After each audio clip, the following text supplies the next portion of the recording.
এখনও পর্যন্ত আমরা 5খানা প্রেসি রাইটিং কমপ্লিট করেছি।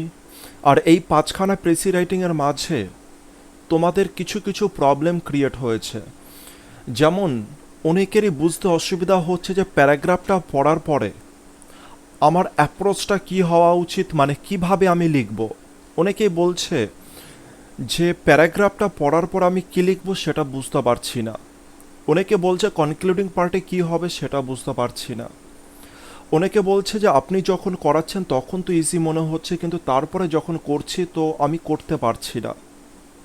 তো আমি সমস্ত কিছু সলিউশন এই ভিডিওতে বলার চেষ্টা করব যে কিভাবে তোমাদের অ্যাপ্রোচটা হওয়া উচিত। খুব ধীরে সুস্থে করে বলবো আর খুব ভালো করে শেখার চেষ্টা করবে, মানে বোঝার চেষ্টা করবে।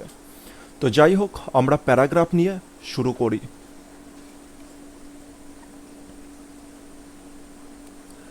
শুরুতেই আমরা যেটা করে নেব সেটা হচ্ছে কতগুলো লাইন রয়েছে সেটাকে আমরা দেখার, কতগুলো লাইন মানে কতগুলো ওয়ার্ড রয়েছে সেটাকে আমরা দেখার চেষ্টা করব।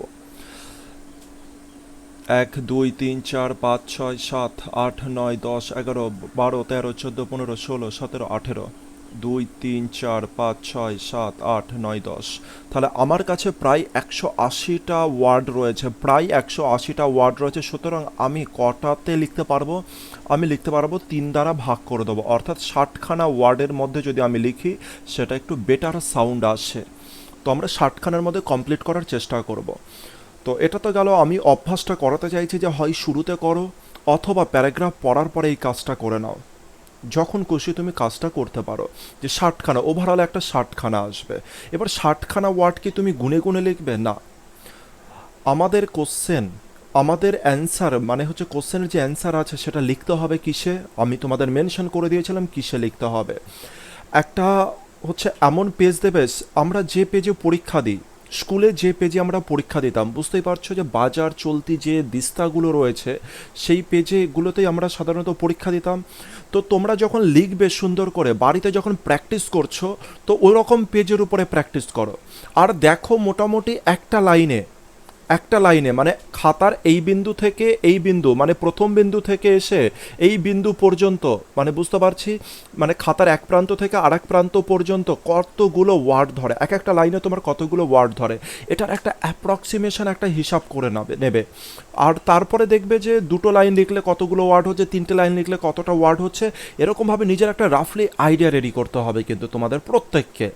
আর পরীক্ষার হলে যখন যাবে না, যখন তোমার দেখবে 4টে লাইন হয়েছে, তোমার আইডিয়া চলে আসবে যে এতগুলো ওয়ার্ড আমার কমপ্লিট হয়েছে রাফলি হিসাবে।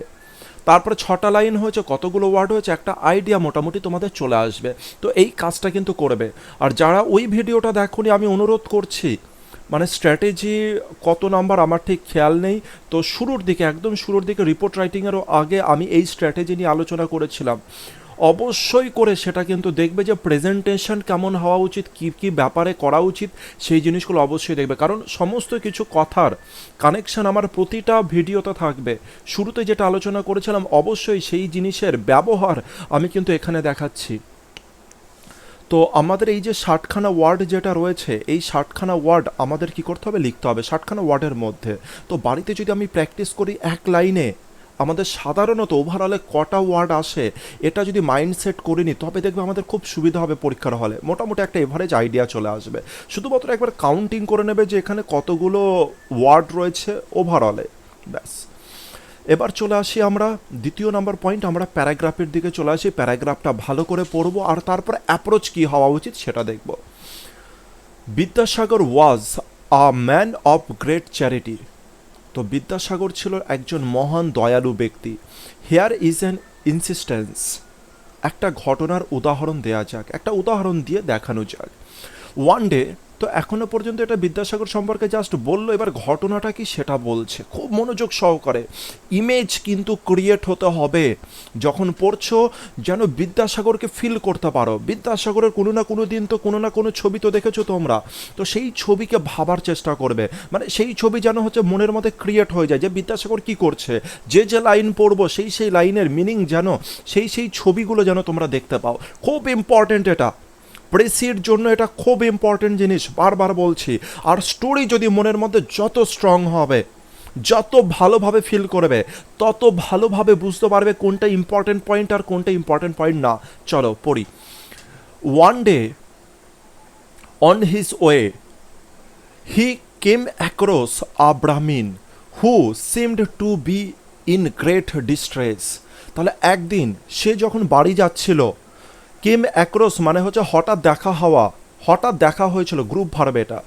হঠাৎ দেখা হয়েছিল একজন ব্রাহ্মণের সাথে, যাকে দেখাচ্ছিল যে সে খুব ডিপ্রেশনের মধ্যে রয়েছে, মানে সে খুব চিন্তায় রয়েছে, যে খুব চিন্তায় রয়েছে, এরকম একটা তাকে দেখাচ্ছিল।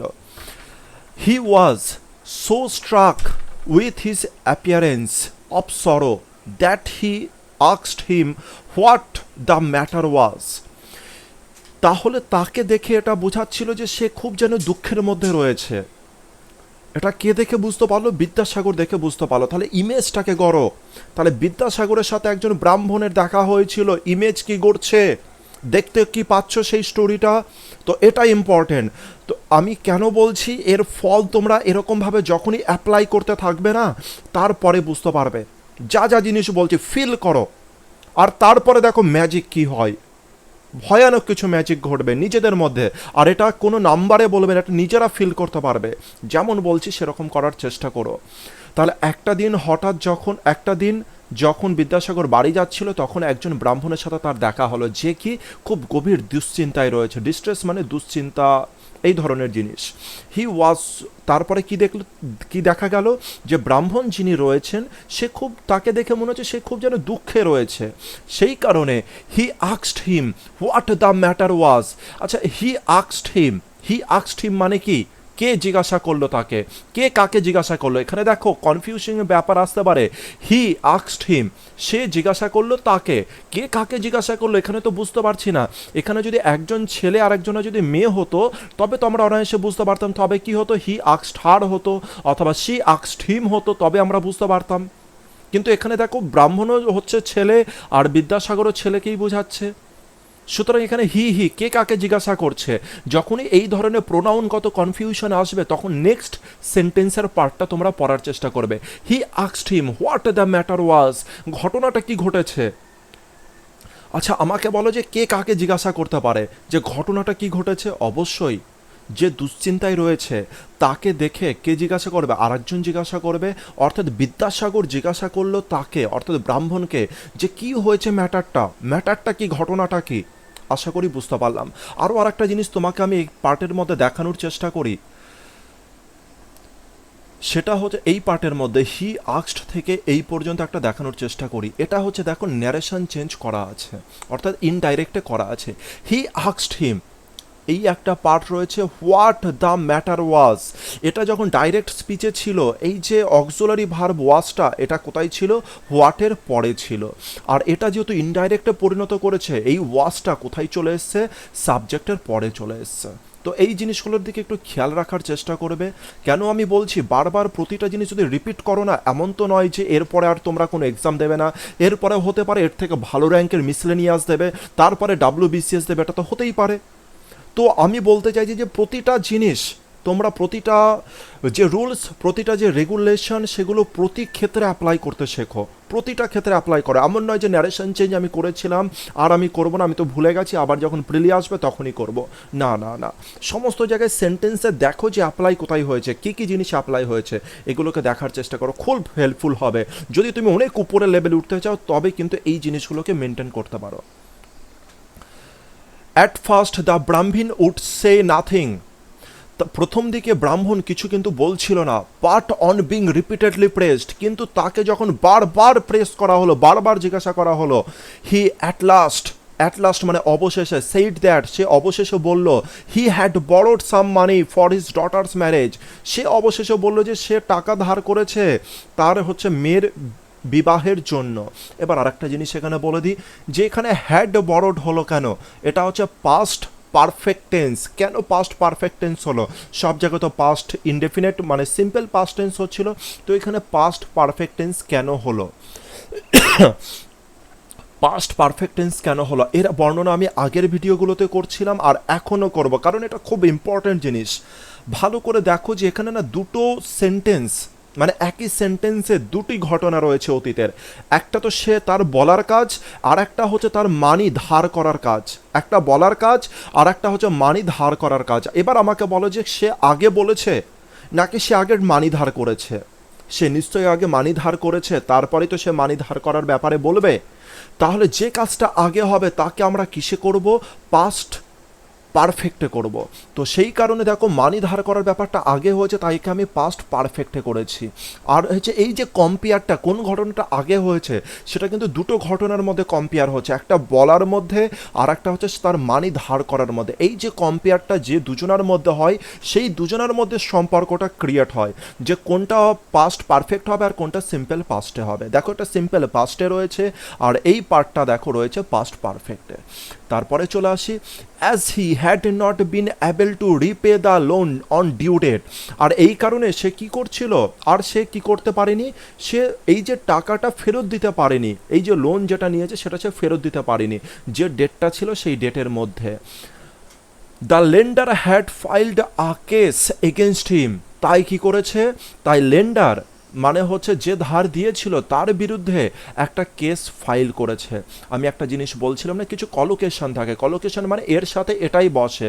তো দেখো এখানে ফাইল আ কেস অথবা রেজিস্টার্ড এ কেস, এখানে এই যে ধরনের কলোকেশনগুলো এগুলো আমাদের মনে রাখতে হবে যে এরপরে এটাই সাধারণত হয়।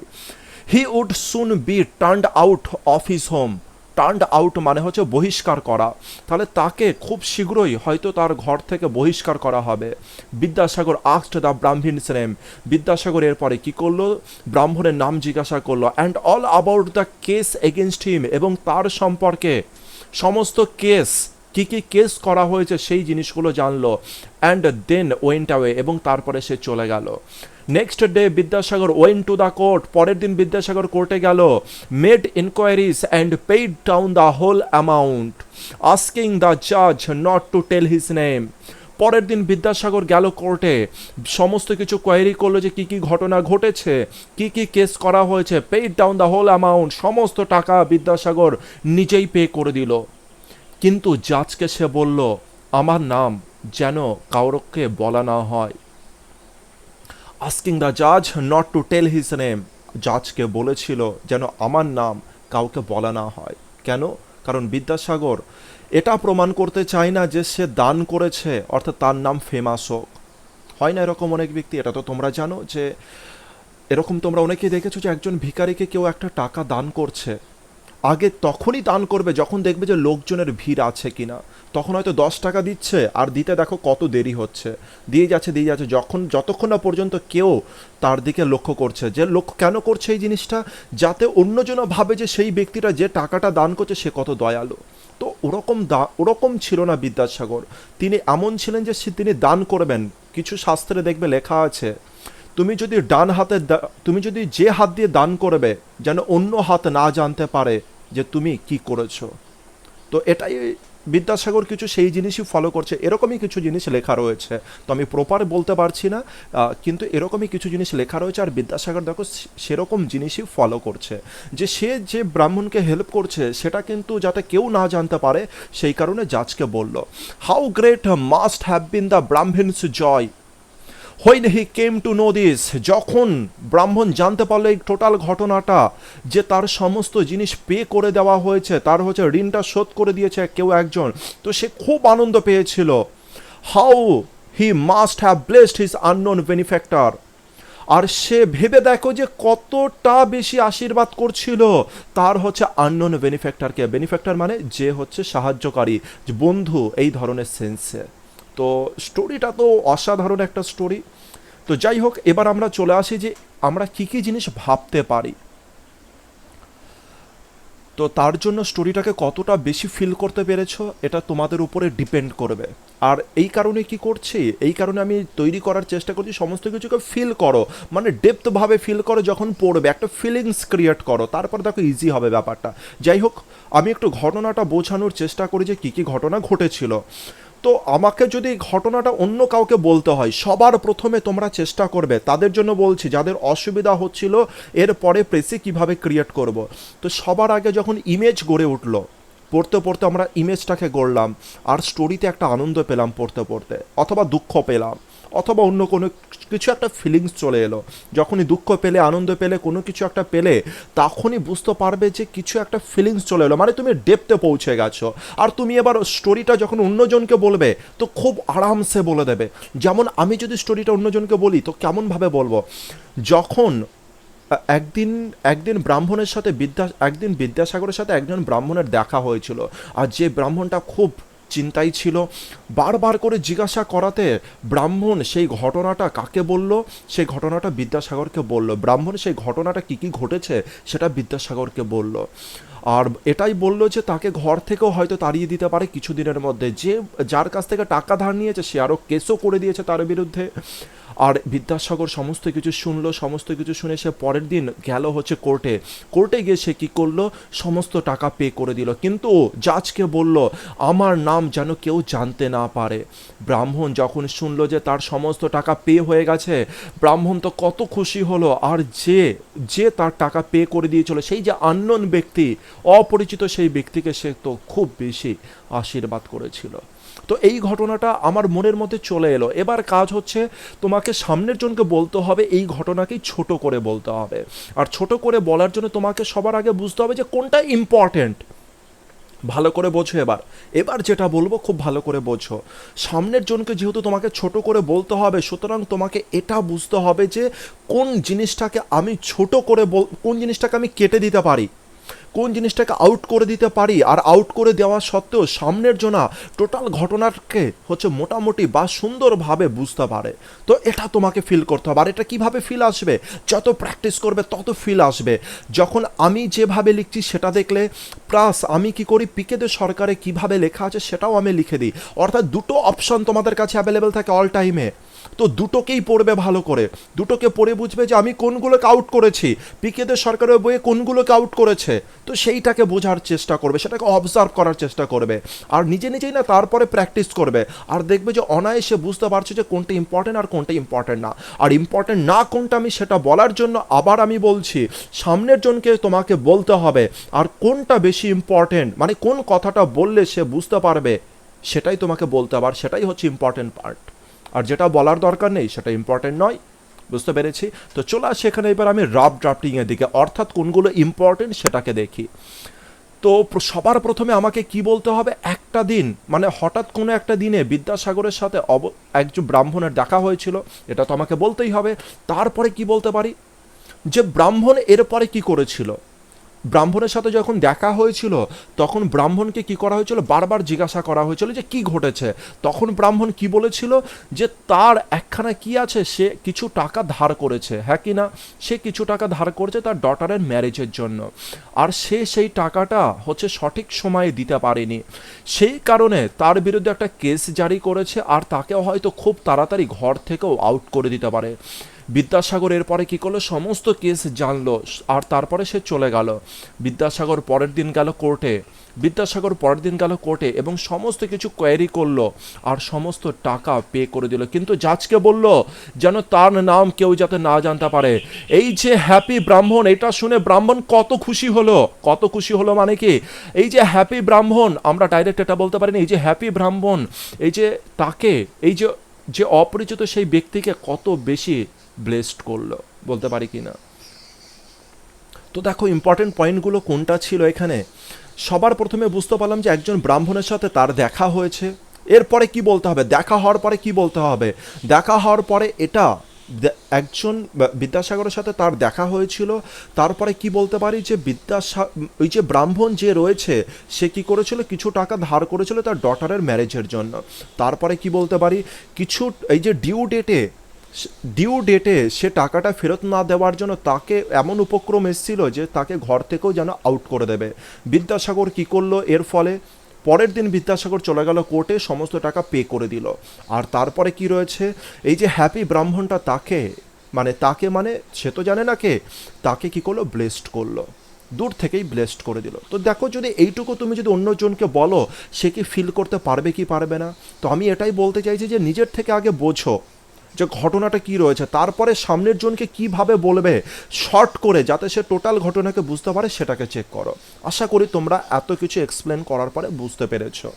তো এটাকেই দেখো আমি বাংলাতে লেখার চেষ্টা করেছি এখানে, তোমরা চাইলে এটাকে দেখতে পারো। চলে আসবো তাহলে পরের সেন্টেন্সের দিকে। পরের সেন্টেন্সে আমরা কিভাবে করেছি সেটা দেখা যাক। একদা বিদ্যাসাগরের সাথে দেখা হয়েছিল একজন অসহায় ব্রাহ্মণের, যে কিছু টাকা ধার করেছিল এবং তাকে ঘর থেকে তাড়িয়ে দেওয়ার উপক্রম হচ্ছিল টাকাটা ফেরত না দেওয়ার জন্য সঠিক সময়ে। এটা তো জাস্ট আমি লিখেছি, এবার একে এক্সপ্লেন করব। আমি কিভাবে শর্ট করেছি সেটাও তোমাদেরকে আমি একটু বলার চেষ্টা করি যে আমার ভাবনাটা কি ছিল। একদা বিদ্যাসাগরের সাথে দেখা হয়েছিল একজন অসহায় ব্রাহ্মণের, এটা সামনের জনকে বলছি, তবেই তো বুঝতে পারবে যে হঠাৎ দেখা হয়েছিল। তো বিদ্যাসাগরের সাথে হঠাৎ দেখা হয়েছিল একজন ব্রাহ্মণের। এরপরে কি আমি টোটাল জিনিসটা বলবো যে তাকে, সে ব্রাহ্মণকে খুব দুশ্চিন্তায় দেখাচ্ছিল, হচ্ছে বিদ্যাসাগর বারবার জিজ্ঞাসা করছিল কি ঘটেছে, প্রথম দিকে তো ব্রাহ্মণ বলছিল না, না এত কিছু বলার দরকার নেই। একবার একবার বিদ্যাসাগরের সাথে দেখা হয়েছিল একজন ব্রাহ্মণের। এবার ব্রাহ্মণ সম্পর্কে এক্সট্রা ইনফরমেশন দিয়ে দিই, যে ব্রাহ্মণ কিছু টাকা ধার করেছিল তার ডটারের ম্যারেজের জন্য, ইনফরমেশনটা দিয়ে দিই। সেটাই দেখো আমি এখানে লিখেছি। একদা বিদ্যাসাগরের সাথে দেখা হয়েছিল একজন অসহায় ব্রাহ্মণের, যে যে অর্থাৎ ব্রাহ্মণ কিছু টাকা ধার করেছিল। কিছু টাকা ধার করেছিল কার জন্য? তার ডটারের ম্যারেজের জন্য। তোমরা চাইলে লেখো, আমি এখানে লিখে নিই কিছু টাকা ধার করেছিল, একটুখানি এনাফ আমি মনে করছি। তোমরা চাইলে ইনফরমেশনটা দিতে পারো অবশ্যই। এবং তাকে ঘর থেকে তাড়িয়ে দেওয়ার উপক্রম হচ্ছিল। তো দেখো, সে যেহেতু টাকা ধার নিয়েছিল, এবার তাকে টাকা ধার নেওয়ার দরুনে সে কী জিনিস হতে পারে, যেহেতু সে টাকা সঠিক সময় দিতে পারেনি, তাই তাকে কী হয়েছিল, তাই তার এমন পজিশন আসছিল যে তাকে যেন ঘর থেকে তাড়িয়ে দেওয়ার উপক্রম আসছিল। তো সেটা দেখি এখানে আমি লিখেছি, একদা বিদ্যাসাগরের সাথে দেখা হয়েছিল একজন অসহায় ব্রাহ্মণের, যে কিছু টাকা ধার করেছিল, তাকে ঘর থেকে তাড়িয়ে দেওয়ার উপক্রম হচ্ছিল। কেন? কারণ সে টাকাটা ফেরত না দেওয়ার জন্য সঠিক সময়ে। তো বাংলার দিকে বেশি যাবে না, আমি বাংলাকে সঠিকভাবে ইংলিশে লিখে দেবো। মোটামুটি আমি যে সেন্সটা ক্রিয়েট করতে চাইছি সেই সেন্সটা ক্রিয়েট হচ্ছে কিনা দেখো। তো আমি এই যে এখান থেকে এত বড় লাইন, এই পার্ট থেকে শুরু করে নিয়ে আমি এই পর্যন্ত লাইন দেখো হচ্ছে আমি শুধুমাত্র দুটো বা তিনটে লাইনের মধ্যে কমপ্লিট করে দিয়েছি, দুটো লাইনের মধ্যে আমি কমপ্লিট করে দিয়েছি। টোটাল জিনিসকে আমি কী করলাম, কোহেসিভনেস বজায় রাখলাম।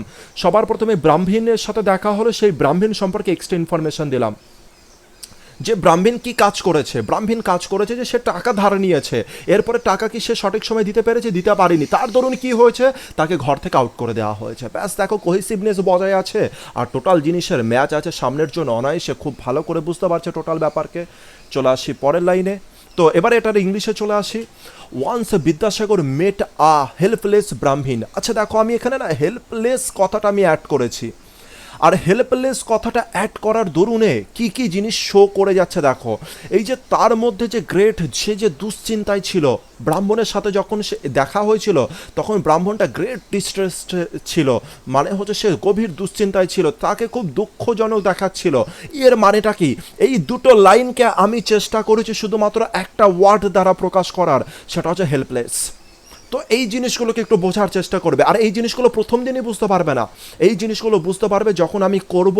আর এই জিনিসগুলোকে অবজার্ভ করবে তোমরা, ধীরে ধীরে প্র্যাকটিস করবে, তারপরে দেখবে যে এই ধরনের ওয়ার্ডগুলো না অনায়াসে নিজের থেকে চলে আসছে। তো ওয়ান্স বিদ্যাসাগর মেট আ হেল্পলেস ব্রাহ্মণ, যে কি করেছিল, হু হ্যাড বরড। কেন হচ্ছে আমি এখানে হ্যাড বরড করেছি? দেখা হওয়ার আগে ঘটনাটা, দেখা হওয়ার আগে সে টাকা ধার করেছে নাকি দেখা হওয়ার পরে টাকা ধার করেছে? যখন দেখা হয়েছিল ব্রাহ্মণের সাথে বিদ্যাসাগরের, তার আগে সে টাকা ধার করেছে, অর্থাৎ ব্রাহ্মণটা। তাই এখানে আমি হ্যাড ইউজ করেছি। দুটি ঘটনা যদি ঘটে, যে ঘটনাটা বেশি অতীতে হয় সেটা আমি পাস্ট পারফেক্টে লিখি, তো সেটাই সেই জন্য আমি পাস্ট পারফেক্টে লিখেছি। And he was about to be kicked out. Kicked out মানে তাকে বহিষ্কার করা, যেমন ওখানে ছিল আমাদের বহিষ্কার করা, যেমন এখানে ছিল টার্নড আউট, যেমন আমাদের ছিল এখানে, সেরকমভাবে আমি টার্নড আউট না লিখে আমি কি করেছি, আমি নিজের একটা ওয়ার্ড আমি এখানে অ্যাড করেছি, সেটা হচ্ছে কিকড আউট। এটা যদি করো তো যিনি রয়েছেন, যিনি এক্সামিনার, তিনি কিন্তু এখানে একটু খুশি হবে, কারণ তিনি বুঝতে পারবে যে তোমার ভোকাবুলারির উপরে কমেন্ট রয়েছে। সুতরাং এক্সামিনার খুশি হবে আর নাম্বারটাও বেশ ভালো ক্যারি হতে পারে এই সমস্ত জিনিসের জন্য। And he was about to be kicked out from his house for not paying the loan in time. তাহলে তাকে প্রায় কিকড আউট করা হতে পারে, মানে বহিষ্কার করা হতে পারে কিছু দিনের মধ্যেই তার ঘর থেকে। কেন হতে পারে?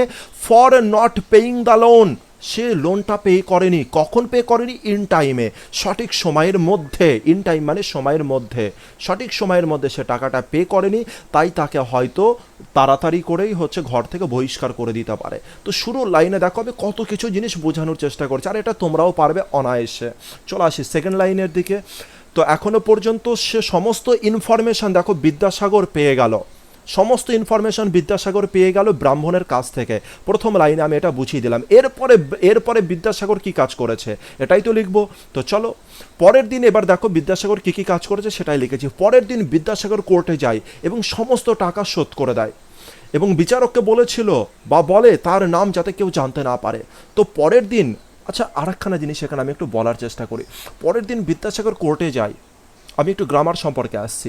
পরের দিন বিদ্যাসাগর কোর্টে যায় এবং সমস্ত টাকা শোধ করে দেয় এবং বিচারককে বলেছিল যার নাম যাতে কেউ জানতে না পারে। আচ্ছা দেখো তো ঘটনাগুলো পরপর করে সুন্দর করে ঘটতে আছে না? পরের দিন বিদ্যাসাগর কোর্টে যায়, সমস্ত টাকা শোধ করে, বিচারককে কিছু বলে। দেখো তিনটে ঘটনায় পরপর করে আছে না? যেহেতু পরপর করে আছে এদেরকে বলা হয় সাইমালটেনিয়াস অ্যাকশন। পরপর করে যে ঘটনাগুলো ঘটে তাকে বলে সাইমালটেনিয়াস অ্যাকশন। আর এরা যখনই ঘটবে না, এরা সাধারণত সেম টেন্সে থাকে। যদি একটা সিম্পল পাস্টে হয় তো বাকিগুলো সিম্পল পাস্টে হবে। এটাই হচ্ছে সাধারণত এইভাবেই হচ্ছে টেন্সটা চলে। তো দেখো এই ঘটনাটা টোটালি পরপর করে ঘটছে, সুন্দরভাবে পরপর করে ঘটছে। আর আমি দেখতে পেলাম যে প্রথম টেন্সটা কিসে আছে? সিম্পল পাস্টে আছে। এটা বাংলা দেখেই বুঝতে পারছি। আর যেহেতু সিম্পল পাস্টে আছে তাই প্রতিটা টেন্স এখানে যেহেতু সাইমালটেনিয়াস অ্যাকশন, তো প্রতিটা সাইমালটেনিয়াস ভাবেই কাজ হবে, মানে প্রতিটা সেম টেন্সেই কাজ হবে। এটা সিম্পল পাস্ট, তাহলে সমস্ত টাকা শোধ করে দেয়, এটাও সিম্পল পাস্টে। বিচারককে কিছু বলেছিল, এটাও সিম্পল পাস্টেই হবে। তো সাইমালটেনিয়াস অ্যাকশন, এর দিকে একটু খেয়াল রেখো।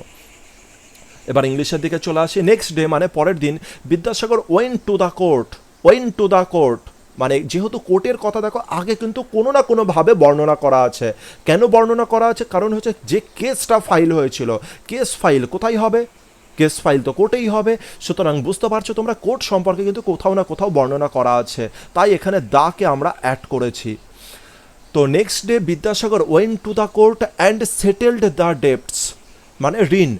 এবং বিদ্যাসাগর পরের দিন কোর্টে গিয়েছিল এবং যে ঋণটা ছিল ঋণকে সে সেটেল করে দিল। সেটেল মানে হচ্ছে পে করে দিল। অ্যান্ড আস্কড দ্য জাজ not two disclose his name. Disclose মানে যাতে তার নাম রিভিল না হয়, যাতে তার নাম কারোর সামনে না চলে আসে। তাহলে দুটো কাজ এখনো পর্যন্ত হলো, এই ঘটনাতে দুটো কাজ হলো। সেটা হচ্ছে প্রথম কাজ, বিদ্যাসাগর আগে সমস্ত ইনফরমেশন নিল। এবার বিদ্যাসাগর কি অ্যাকশন নিল? বিদ্যাসাগর অ্যাকশন নিল, সে সব ওখানে গেল আর ওখানে গিয়ে কি করলো? সমস্ত টাকা পরিশোধ করে দিল। এবার হবে কনক্লুডিং পার্ট। এই যে দুটো ঘটনা হয়ে যাওয়ার পরে কনক্লুডিং পার্ট এবার বলো কি আছে? কনক্লুডিং পার্টে এটাই যে এর পরের কাজ কি, এর পরে মানে লাস্টে গিয়ে কি ঘটেছে। লাস্টে গিয়ে ব্রাহ্মণ যিনি রয়েছেন তিনি খুব আনন্দিত হয়েছে যে তার সমস্ত টাকা কেউ একজনে শোধ করে দিয়েছে, সে শোধ করতে পারছিল না। সে গভীর দুশ্চিন্তায় ছিল যে তাকে ঘর থেকে বাইরে বার করে দেবে। সুতরাং সে যখন এই খবরটা শুনলো সে খুব আনন্দিত হয়েছিল, খুব আনন্দিত। আর সে কি করলো? সেই যে অপরিচিত ব্যক্তি, সেই যে অপরিচিত বন্ধু, তাকে সে দূর থেকে ব্লেসড করে দিয়েছিল, মানে আশীর্বাদ করছিল। তো চলো কনক্লুডিং পার্টে চলে আসি। এই হিয়ারিং দ্য নিউজ, এই খবর শুনে দ্য হ্যাপি ব্রাহ্মণ, দেখো আমি এখানে একটা ওয়ার্ড যোগ করেছি হ্যাপি। হ্যাপিটা কেন অ্যাড করলাম? কারণ দেখো দুটো লাইন আছে, তোমাদেরকে একটু দেখানোর চেষ্টা করি। এখানে দেখো দুটো লাইন, এই পার্ট থেকে নিয়ে এই পার্ট পর্যন্ত দুটো লাইন আছে, আর এই দুটো লাইনই হচ্ছে কনক্লুডিং পার্ট। দেখতে পাচ্ছ হয়তো এই যে দুটো লাইন রয়েছে, এই দুটো পার্টই কনক্লুডিং পার্টের মধ্যে পড়ছে। তাহলে এই দুটো লাইনের মধ্যে কি কি লেখা ছিল? How great must have been the Brahmin's joy when he came to know this. আর তারপরে বলছে যে how he must have blessed his unknown benefactor. তো সেটাকেই আমি দেখো শর্টে লেখার চেষ্টা করছি। যে প্রথম যে লাইনটা রয়েছে, প্রথম লাইনকে জাস্ট আমি হ্যাপির মধ্যে দিয়ে বুঝিয়ে দিয়েছি। যে প্রথম লাইনে যে ব্রাহ্মণ কত আনন্দিত হয়েছিল সেটাকে আমি জাস্ট লিখে দিয়েছি হ্যাপি ব্রাহ্মণ। বুঝতে পারছি, যাতে একটা লাইনের অর্থ টোটাল একটা ওয়ার্ডে বুঝে যেতে পারে সামনের ব্যক্তি। তো হিয়ারিং দ্য নিউজ, খবরটা শুনে দ্য হ্যাপি ব্রাহ্মণ, এই যে খুশি যে ব্রাহ্মণ ব্লেসড করলো, আশীর্বাদ করেছিল দ্য আননোন বেনিফ্যাক্টর, সেই যে অপরিচিত বন্ধুকে যে তাকে হেল্প করেছিল। তো আশা করছি তোমরা মোটামুটিভাবে বুঝতে পারছো যে ধরনটা কি হওয়া উচিত ছিল, মানে কিভাবে আমি অ্যাপ্রোচ নেব। আরেকবার বলার চেষ্টা করি যে অ্যাপ্রোচটা কি হওয়া উচিত ছিল। তাহলে এই ঘটনাটা যখন আমি পড়ছিলাম আমার তিনটে অ্যাকশন ছিল। শুরুতে কেন বলিনি, আগে আমি প্র্যাকটিক্যাল লাইফে এলাম, এবার আমি বলবো, দেখো এবার তোমরা আরও কিছু ভালো জিনিস বুঝতে পারবে। এই যে টোটাল স্টোরি ছিল, এই টোটাল স্টোরিতে তিনখানা ঘটনা ছিল। একটা ঘটনা ব্রাহ্মণের কাছ থেকে বিদ্যাসাগর সমস্ত কিছু জানলো। তারপরে বিদ্যাসাগর কি অ্যাকশন নিয়েছিল, আর অ্যাকশন নেওয়ার পরে তৃতীয় ঘটনা ব্রাহ্মণের কি রিয়াকশন হলো। তিনটে ঘটনা, আর এই তিনটে ঘটনাকে কিভাবে তুমি সুন্দর করে নিজের ভাষা দিয়ে কমপ্লিট করবে সেটাই এখানে দেখার। যেমন লাস্ট লাইনটাই তোমরা ফিল করতে পারলে, লাস্ট লাইনকে আমি শুধু কি লিখে দিলাম, হ্যাপি লিখলাম। প্রথম দুটো লাইনে যেটা লেখা আছে যে ব্রাহ্মণকে খুব দুশ্চিন্তায় দেখাচ্ছিল এটা ওটা সেটা, সেইখানে আমি হেল্পলেস বলে লিখে দিলাম। তো ফিল হয়ে গেল টোটাল জিনিসটা। আশা করছি তোমরা অনেক কিছু জিনিস বুঝতে পারলে। তো চলে আসি এবার কী লেখা রয়েছে, কি লিখেছি আমি লিখেছি টাইটেল যেটা দিয়েছি কাইন্ডনেস অফ বিদ্যাসাগর। তোমরা চাইলে অন্য কিছু দিতে পারো, অসুবিধার কিছু নেই, একাধিক টাইটেলের হতে পারে। তো এটা তোমরা দেখে নিও, এটা আমার লেখা। আর যেটা রয়েছে প্রায় সেম লেখা রয়েছে এখানেও। দ্য কাইন্ডনেস অফ বিদ্যাসাগর এটা পিকে দে সরকারের লেখা, শুধুমাত্র এখানে কি রয়েছে একটু বেশি ওয়ার্ডে লেখা রয়েছে। আর আমি এখানে 1/3 মধ্যে কমপ্লিট করার চেষ্টা করেছি, 1/3 থেকেও কমে রয়েছে এটা। তো তোমরা এটাকে ভালো করে ফিল করতে পারো। আর পিকে দে সরকারের ব্যাপারটা অবশ্যই খুব ভালো করে তোমরা দেখো যে পিকে দে সরকারে কী জিনিস লেখা রয়েছে। এতে কি হবে, তোমার প্রচুর কিছু জিনিস ভাবতে সুবিধা হবে। নিজের দরজাকে ওপেন করো, উইন্ডোকে ওপেন করো, অপশন ওপেন করো, আর অবজার্ভ করতে শেখো। টোটাল জিনিসকে অবজার্ভ করতে শেখো যে আমার ধরনটা কী ছিল লেখার, আমি কি লিখছি সেটা কপি করো না কেউ। আমার লেখার ধরনটা কি সেটাকে অবজার্ভ করার চেষ্টা করো, তবে গিয়ে ইমপ্রুভ আসবে। আর নিচের যারা বলছিলে যে আমার এই প্রবলেম, বিশ্বাস করো প্র্যাকটিস করতে থাকো সঠিক ওয়েতে, ঠিক সলিউশন আসবে। আর একটা জিনিস, নিজের উপরে বিশ্বাস রাখো। পার্ট 1 পাস করে রয়েছো তোমরা, ছোটোখাটো এক্সাম নয়, ক্লার্কশিপের পার্ট 1 পাস করে আছো, এইটা নিজেকে বলো। নিজের উপরে কনফিডেন্স রাখো, আত্মবিশ্বাস রাখো যে আমি পারবো।